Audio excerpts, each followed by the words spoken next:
কতখানি ভালোবাসো বলবে না? তুমি আমার ভালোবাসা, তোমার আমার সম্পর্কের 4 বছর হয়ে গেল, আর আজকে সে এসে বলছে আমি তাকে কতটা ভালোবাসি। কেন এতদিন ধরে যে ভালোবাসছি তুমি বুঝতে পারো না? বুঝতে পারি না তো, কারণ কতক সময় খালি ঝগড়া করো, আবার কতক সময় আদর করো।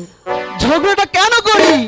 আমি যখন বাড়িতে থাকি না তখন তুমি মেসেঞ্জারে কার সাথে কথা বলো? এই কি বলছো গো তুমি? আমি কারোর সাথে মেসেঞ্জারে কথা না বলি না না না, সত্যি সত্যি না। মা দুর্গার কসম, তাই?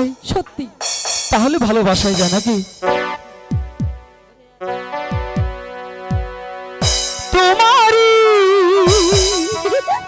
বলো। পরশে জীবন আমার গো ধন্য হলো, আরে তুমি যে আমার চির আশার আলো।